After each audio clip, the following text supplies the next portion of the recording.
Rodrigo Duterte had always been a man of secrets, but when he suddenly disappeared from the public eye, the world was left to wonder, what was he hiding? His daughter, President Sara Duterte, found herself thrust into a high-stakes geopolitical game, trying to navigate the Philippines' fragile position between the US and China, while tensions over Taiwan threatened to engulf the region. As global powers braced for war, the mystery of Duterte's disappearance only deepened, and the Philippines stood at a crossroads where every decision could tip the balance of power. Would the country stand by its controversial past, or would it forge a new, dangerous future? The Philippines, caught in the middle, has found itself walking a tightrope between two great powers, China and the United States. For decades, the US had been the Philippines' primary ally, offering military support and maintaining a strong presence in the region. However, the rise of China has made it clear that the US can no longer be relied upon to the same extent, leaving the Philippines to seek new alliances in an ever-shifting global landscape. In this volatile environment, former President Rodrigo Duterte entered the political scene with bold promises of change. His rise to power marked a dramatic shift in the Philippines' foreign policy.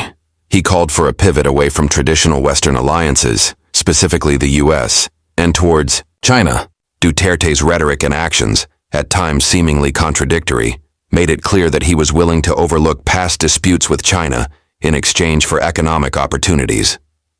But as tensions in the South China Sea escalated, questions arose. Was Duterte's shift in policy a well-thought-out strategy, or was the Philippines being drawn into a geopolitical game far beyond its control? As the clouds of conflict began to gather, the Philippines found itself on the edge of a new and dangerous chapter in its history. Rodrigo Duterte's presidency marked a dramatic shift in the Philippines' political landscape. Known for his brash demeanor, unorthodox policies, and controversial remarks, Duterte quickly earned a reputation as a figure unafraid to challenge both international norms and local expectations. From the outset of his term, Duterte made it clear that his administration would break away from the traditional foreign policy path that had long aligned the Philippines with the United States. This pivot was most notably seen in his approach to China.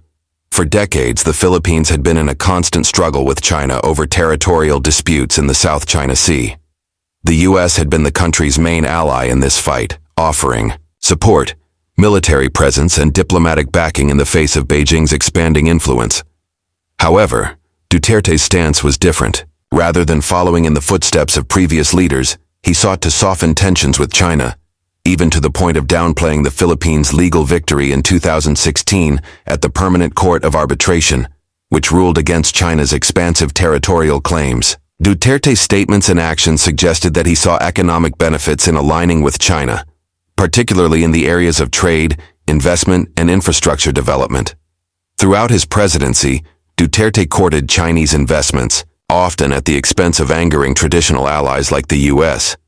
His famous "look the other way" approach to the South China Sea disputes reflected this shift in policy, despite the obvious risks of undermining the Philippines' sovereignty. But while Duterte's stance towards China seemed pragmatic, it raised alarms both within the Philippines and beyond. Critics questioned whether the president's close relationship with China was in the best interest of the country, especially given the growing military tensions in the region. Was Duterte merely securing economic gains for the Philippines, or was he perhaps positioning the country as a proxy in a much larger geopolitical game? His actions appeared to contradict the Philippines' long-standing national interest of maintaining territorial integrity and sovereignty in the face of an increasingly aggressive China. Behind closed doors, some suspected that Duterte's pro-China policy was not simply about trade deals, but also about securing his legacy in a rapidly changing world order. He wanted to shift the Philippines from a nation reliant on the US to one that could assert itself in a more multipolar global environment. Yet, as the world watched, Duterte's relationship with China became a double-edged sword.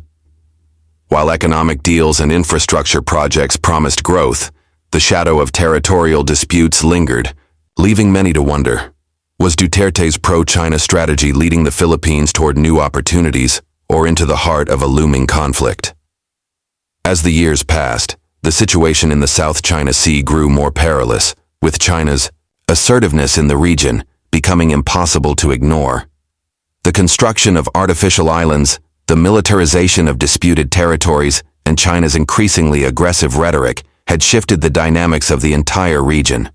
The Philippines, geographically situated in the heart of these disputes, found itself caught in a precarious position, forced to navigate an evolving landscape where tensions between China and its neighbors were reaching a boiling point. While Duterte's policy of seeking closer ties with China had won him some favor in Beijing, it also isolated the Philippines from traditional allies like the United States. The Obama administration had long been a critical partner in helping the Philippines maintain a balance of power in the region. But as the U.S. shifted focus toward other global priorities, its attention on Southeast Asia began to wane. For Duterte, this created a void, one that China was eager to fill with promises of economic growth and infrastructure development. But the rising tide of nationalism in the region and China's aggressive military maneuvers created an uncomfortable sense of tension, which even Duterte couldn't ignore. While Duterte was keen on economic benefits from China, his government had to simultaneously manage the delicate issue of defending Philippine sovereignty over the contested waters of the South China Sea. As Chinese ships patrolled waters close to Philippine-controlled islands, local fishermen and civilians in the Philippines began to feel the weight of Beijing's growing influence. The Philippine public grew uneasy with Duterte's seeming tolerance toward China's behavior, and many were concerned that his cozy relationship with Beijing would jeopardize the country's territorial claims. Calls for stronger action against China echoed through the streets and social media, with protesters demanding that Duterte stand up to China in defense of Filipino sovereignty. Meanwhile, in the background, the situation between China and Taiwan had been escalating steadily. Taiwan, a self-governing island, was a long-time point of contention between Beijing and the West, particularly the U.S. China had made no secret of its desire to reunify Taiwan with the mainland, even by force if necessary. With Taiwan's relationship with the U.S. growing stronger, the possibility of a military confrontation seemed increasingly likely. For the Philippines, this presented a dangerous dilemma. What role would it play if the situation between China and Taiwan escalated into a full-scale war? Duterte's foreign policy of neutrality was tested as the Philippine government found itself facing the possibility of being dragged into a conflict it was ill-prepared for. With alliances shifting and tensions rising, the path ahead for the Philippines became increasingly uncertain, and the stakes were higher than ever. Would Duterte's strategy of staying on China's good side protect the Philippines, or would it bring the country closer to the heart of a regional war? In the summer of 2024, as the geopolitical tensions surrounding the South China Sea and the looming conflict between China and Taiwan grew ever more intense, a series of cryptic messages from Rodrigo Duterte began to surface in international media. These messages, delivered through informal channels, sent shockwaves through the political world. For weeks, there were whispers that Duterte, who had maintained a relatively low profile since stepping down from office, had been making quiet moves behind the scenes. The statements he made in these mysterious communications hinted at a significant shift in his thinking, one that would have profound implications for the Philippines and its place in the region. While Duterte had been publicly silent for much of his post-presidency, these messages raised immediate questions. They weren't the usual off-the-cuff remarks or controversial statements typical of his earlier years in office. Instead, the former president's tone was measured and deliberate, hinting at a more nuanced strategy. His comments seemed to signal that the Philippines might no longer stand firmly neutral between China and the U.S., as it had under his leadership. For the first time, there were signs that Duterte was reconsidering his previous stance, one that had long been favorable toward Beijing. The messages seemed to suggest that Duterte was preparing the country for a potential realignment, particularly in response to the mounting tensions between China and Taiwan. Some political analysts speculated that Duterte was subtly signaling to Taiwan that the Philippines might offer limited support if China escalated its military actions. This sudden change in rhetoric from Duterte, who had been accused of prioritizing China's interests over his own country's sovereignty, was both puzzling and alarming. Many questioned whether this was a message meant for Beijing or an attempt to gauge Taiwan's response. Could it be that Duterte had been laying the groundwork for a shift in alliances, possibly aiming to position the Philippines more favorably with Taiwan and its Western allies? Behind these statements, however, there was a deeper sense of urgency. In a region where the situation was becoming increasingly volatile, it seemed that Duterte was preparing the Philippines for an uncertain future, one where the country might be forced to choose sides in a conflict it had long hoped to avoid. But why now? Why, after years of cultivating ties with China, had Duterte begun to entertain the possibility of moving away from Beijing? As the weeks passed, it became clear that Duterte's actions were not mere speculation. There were further reports that his government had been in quiet talks with various international leaders, some of whom were closely tied to Taiwan. Duterte's advisors began to leak information that suggested there had been more than just diplomatic negotiations at play. These talks were about positioning the Philippines for a future that, according to some, might involve taking a much bolder stance against China. The cryptic nature of Duterte's statements only deepened the mystery surrounding his intentions. Was he signaling to China that the Philippines would not remain a passive bystander? Or was there something even more calculated at play, a covert strategy meant to gain leverage in the increasingly dangerous geopolitical game unfolding around him? By late 2024, the political world was abuzz with growing uncertainty surrounding former President Rodrigo Duterte's sudden disappearance from the public eye. After months of cryptic messages and unexplained absences, the man who had once dominated the Philippine political landscape vanished without a trace. His absence was felt not just within the country, but across the international stage, where Duterte had played a key role in shaping the geopolitical landscape of Southeast Asia. News outlets across the globe were quick to speculate, but no one could seem to find any solid answers. Duterte's disappearance wasn't just a matter of a former leader choosing to step out of the spotlight. It was a baffling and unsettling event that seemed to hold a deeper, more troubling significance. For weeks, there was no word from Duterte, no official statements and no sightings. His aides and allies, usually quick to offer explanations for his every move, were strangely silent. The Philippines, under the leadership of his successor, President Sara Duterte, was plunged into a state of confusion. While the country carried on with its day-to-day affairs, a palpable sense of unease spread through both the political and public spheres. Was this a voluntary disappearance, or had something more sinister occurred? Speculation soon ran rampant.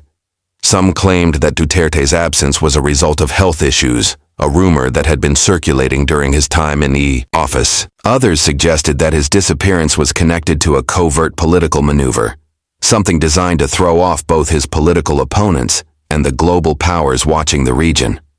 Given Duterte's complex relationships with China, the US and Taiwan, many questioned if his disappearance was connected to the larger geopolitical chess game that had been unfolding. Could he have been taken by forces within his own government?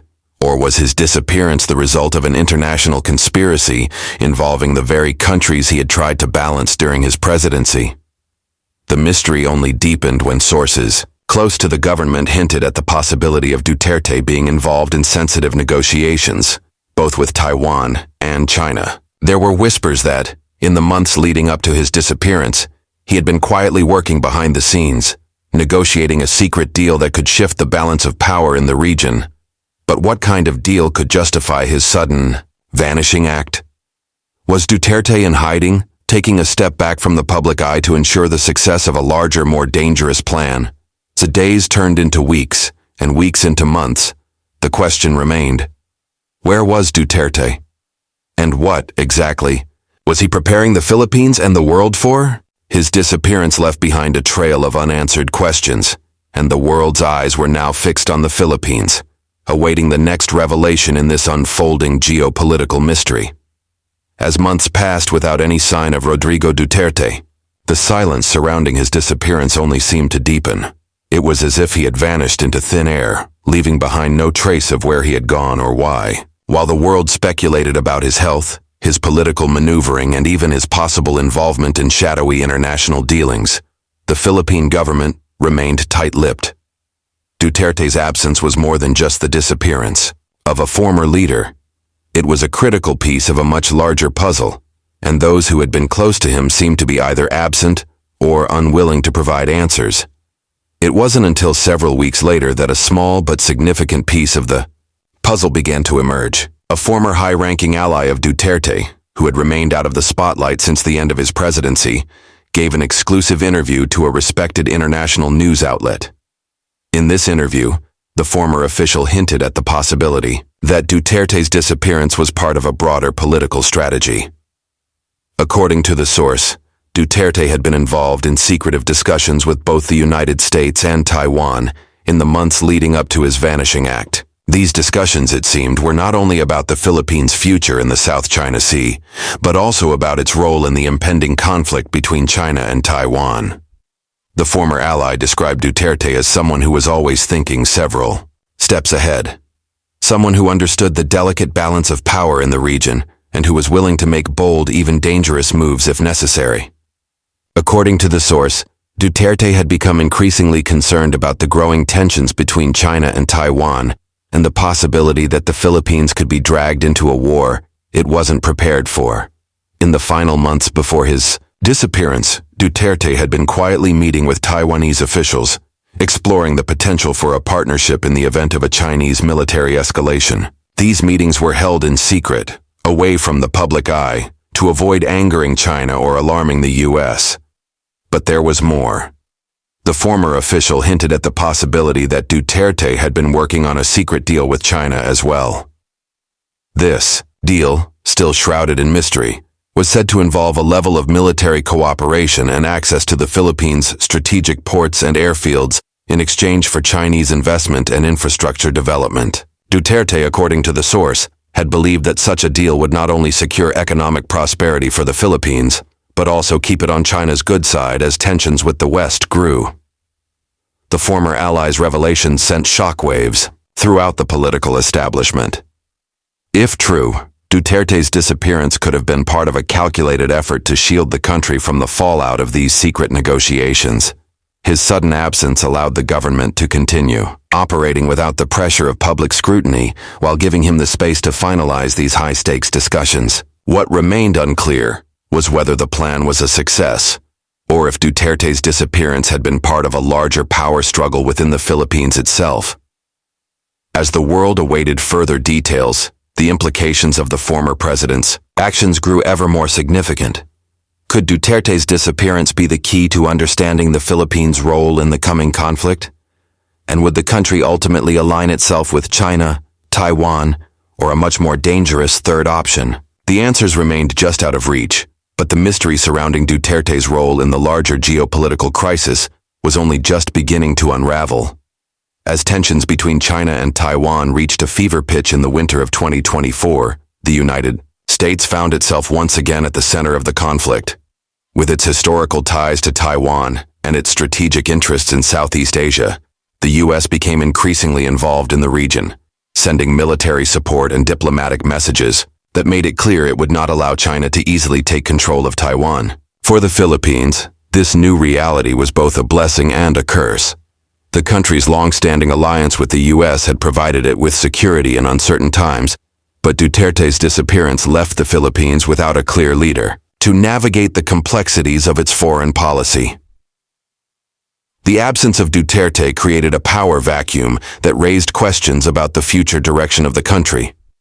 Under his administration, the Philippines had distanced itself from the U.S. and shifted toward China, a move that many saw as an effort to secure economic ties with the rapidly growing superpower. However, Duterte's sudden disappearance left a gap in leadership, and the question became whether the Philippines would maintain its pro-China stance or return to its traditional reliance on the U.S.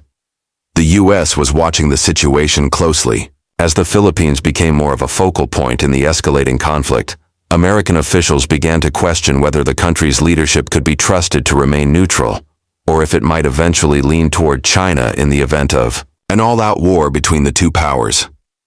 Some American diplomats and military strategists began to quietly express concern that Duterte's disappearance could have been part of a larger, covert plan to shift the Philippines further away from its American allies and toward Beijing. At the same time, the Philippines' military officials, who had long maintained close ties with the U.S., found themselves in a difficult position. Many of them believed that the country could not afford to lose the support of the U.S. in the face of growing Chinese aggression. The U.S. military bases scattered across the Philippines were seen as essential for maintaining regional stability, and the American presence was considered a vital counterbalance to China's growing influence. However, with Duterte out of the picture, the country was now facing an uncertain future. Meanwhile, Taiwan, aware of the precarious position the Philippines was in, sought to reach out through diplomatic channels, looking for assurances that the Philippines would stand with them should China decide to escalate its aggression. Although Duterte had shown a willingness to entertain ties with Taiwan in secret, the government in Manila, under the leadership of Sara Duterte, was still publicly quiet on the matter. The absence of a clear directive from the Philippine leadership left Taiwan with little choice but to consider alternative routes of securing its defense, which in turn put additional pressure on the Philippines. As the situation continued to unfold, one thing became clear. The Philippines was at a crossroads. Its decision, whether to side with the U.S., lean towards China, or even forge its own path, would have far-reaching consequences not only for the country, but for the entire region. The disappearance of Duterte had left the Philippines vulnerable at a time when geopolitical dynamics were shifting rapidly, and the world was watching to see which way the nation would ultimately lean. Would it maintain its position in the fragile web of U.S.-China relations? Or would it chart a new course that could change the balance of power in Southeast Asia forever? The coming months would reveal the true extent of the political and diplomatic challenges the Philippines was about to face. As the situation in the South China Sea grew increasingly volatile, a series of startling developments began to unfold in early 2025. The Philippines, long at the center of geopolitical tension, found itself grappling with both internal and external pressures that threatened to tear apart its fragile political fabric. The disappearance of Rodrigo Duterte had already created an atmosphere of uncertainty, but as tensions between China and Taiwan neared a breaking point, the stakes for the Philippines became far more urgent. Behind closed doors, the Duterte administration's quiet dealings with China, which had once seemed like a strategic diplomatic pivot, were now coming under intense scrutiny. Without Duterte's strong personality steering the course, many within the Philippine government began to question the wisdom of his policies. Some high-ranking officials, who had once supported Duterte's pro-China stance, began to rethink their positions as it became clear that the Philippines could soon be caught in the crossfire of a China-Taiwan conflict. As whispers of Duterte's disappearance circulated, some began to suggest that his sudden absence might have been orchestrated to remove a figure whose controversial policies had become too risky. In the absence of their former leader, the Philippine military and political establishment were forced to confront the very real possibility that they might be dragged into the conflict between China and Taiwan. The military, long a staunch ally of the United States, began to hold private discussions about the potential need for a realignment. While Duterte had worked hard to weaken the U.S.-Philippine alliance, the growing threat from China had prompted military leaders to reconsider their strategy. Without clear guidance from the top, they began to quietly engage with American diplomats, exploring the possibility of strengthening the Philippines' ties with the United States once again. At the same time, Taiwan's vulnerability became more pronounced. As China continued to escalate its military presence near Taiwan's borders, the island nation began looking for regional support. Despite Duterte's previous efforts to distance the Philippines from its American alliances, Taiwan's leaders reached out to Manila, hoping to secure some form of commitment from the Philippine government. With tensions at a breaking point, the Philippines became the key swing player in the region. Its support could tip the balance, either bolstering Taiwan's defense or risking angering China in ways that could have catastrophic consequences. In the midst of this chaos, a new wave of diplomatic channels began to open. Taiwan's government started to privately assure Philippine officials that, should the conflict with China escalate, the Philippines would be guaranteed certain security provisions and economic incentives in exchange for support. These negotiations were delicate and carried enormous risks. Publicly, the Philippine government was still silent on the issue, but behind the scenes, the growing realization was setting in that Duterte's legacy might have led the country into a perilous corner. His policies, while designed to foster economic ties with China, were now seen by many as naive in the face of the regional instability. The Philippines found itself on the brink of a new political and military alignment, one that could either further entrench its ties with China or bring it back into the fold of American influence. But with Duterte gone and no clear leader to step into his shoes, the country's future was uncertain. The only thing that was clear was that the political vacuum left by Duterte's disappearance had opened the door for a new chapter in the Philippines' complex relationship with its neighbors and the world. As the global community held its breath, watching the increasingly dangerous flashpoints around Taiwan, the Philippines was caught in a delicate balancing act. With its future uncertain and the region teetering on the edge of conflict, the country's political and military leaders found themselves in an unfamiliar and precarious position. The absence of Rodrigo Duterte had left a leadership void, and, in the absence of clear guidance from the former president, the Philippines had to decide where it stood in the face of mounting tensions between China and Taiwan. In the months following Duterte's disappearance, President Sara Duterte, his daughter, had assumed leadership of the Philippines. But while she had inherited the reins of power, the legacy of her father's policies loomed large over her administration. President Sara Duterte had shown no clear inclination to follow in her father's footsteps, but the pressure to make decisions that could protect the Philippines from the looming conflict was immense. Public opinion in the country, once divided over Duterte's pro-China stance, had shifted dramatically. Many Filipinos began to voice concerns about the risks of staying too close to China, fearing that such ties could pull the country directly into the orbit of a much larger conflict. Behind the scenes, Sara Duterte and her advisors engaged in secret negotiations with both the United States and Taiwan. As the potential for conflict between China and Taiwan grew more likely by the day, the Philippines recognized that its geographic position in the Pacific made it a crucial player in any military or diplomatic resolution.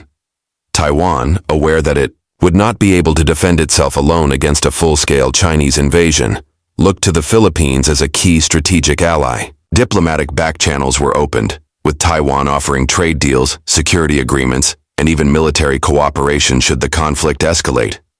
At the same time, China was watching closely, aware that any shift in Philippine allegiance could have significant repercussions. The Chinese government, which had invested heavily in the Philippines during Duterte's presidency, had hoped that the country would remain neutral, or at least aligned with Beijing's interests. The prospect of the Philippines siding with Taiwan and the United States was a nightmare scenario for Beijing, one that could draw the Philippines into an even larger war. Despite the weight of these decisions, President Duterte's daughter struggled to break free from the shadow of her father. The pressure to maintain a course that would protect the Philippines' sovereignty, while also navigating the complex web of relationships with both China and the United States, proved overwhelming. As the situation grew direr, she found herself forced to make an impossible choice. While public statements remained carefully neutral, behind closed doors, the Philippines began to prepare for a potential escalation. Military exercises with U.S. forces were quietly ramped up, signaling to China that the Philippines was strengthening its defense capabilities. Simultaneously, the Philippines worked with Taiwan to establish contingency plans in case Chinese aggression turned into a full-scale invasion. Yet the specter of Duterte's legacy hung heavy over these efforts. His earlier alignment with China had already caused deep divisions within the government. Now, with war on the horizon, the Philippines was walking a tightrope, uncertain whether its future would be defined by old alliances or by the survival of a nation caught in a geopolitical storm. As the world awaited the inevitable clash between China and Taiwan, the Philippines remained at the center of the storm, its leadership, its alliances, and its future all hanging in the balance. Would the country be able to pivot away from its historical ties with China? Or would it be dragged into a war that it was neither prepared for nor wanted? The next steps in the Philippines' fragile journey would decide its fate, and possibly the fate of the region. By the spring of 2025, the situation in the Philippines had reached a tipping point. The conflict between China and Taiwan had finally erupted into full-scale warfare, dragging the world's largest powers into a brutal struggle for control over Taiwan's sovereignty. As Chinese forces poured into Taiwan, the Philippines found itself on the precipice of a decision that could change the course of its history. With Duterte's sudden disappearance still shrouded in mystery, and President Sara Duterte trying to chart a difficult course for the nation, the weight of responsibility bore heavily on the Philippine government. The military, divided over which path to take, had already been quietly preparing for an escalation, but the true test would be whether the country could act decisively when the moment came. China's aggressive actions in Taiwan had sent shockwaves through Southeast Asia and the Philippines, due to its geographical proximity and strategic importance, was quickly becoming the focal point of global attention. The U.S., under increasing pressure to contain China's regional dominance, had activated a defense pact with the Philippines, which promised mutual assistance in the event of an attack. This was a crucial turning point for the Philippines, which had long struggled with balancing its historic ties to the U.S. and its more recent controversial relationship with China. The presence of American forces in the country had been met with mixed reactions, with some seeing it as a necessary safeguard, while others worried about the potential for direct conflict with China. In private, President Sara Duterte met with key military and diplomatic advisors to discuss the Philippines' next steps. The conversations were tense, with conflicting interests pulling in different directions. Some officials pushed for a more substantial military alignment with the U.S., pointing to the defense agreements in place and the sheer scale of the threat from China. Others, however, argued for caution, fearing that such a move could provoke China's ire and lead to disastrous consequences. Meanwhile, Taiwan's government continued to press the Philippines for stronger support, offering economic incentives and security assurances in exchange for military aid.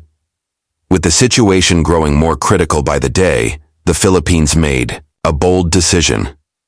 Publicly, President Duterte's administration announced a renewed commitment to the U.S. defense partnership, signaling a shift in the country's foreign policy. The Philippine military, with U.S. support, began bolstering its presence in the South China Sea, conducting joint exercises and preparing for a possible confrontation with Chinese forces. While Sara Duterte still maintained a stance of caution, the decision to stand alongside the U.S. and Taiwan marked a clear departure from her father's approach. In the days that followed, as tensions continued to escalate, Duterte's disappearance became the subject of intense speculation once again. Was he hiding out of fear that his pro-China policies would be rejected? Or had he disappeared to prevent a public reckoning for the risks he had taken in forging ties with China? Some believed that his absence had been part of a calculated effort to allow the country's leadership to adjust to the new realities of the region without the burden of his controversial legacy. Regardless of the reasons behind his disappearance, the Philippines was now facing a new reality, one where the decisions of its leaders could either bring stability or ignite a devastating conflict.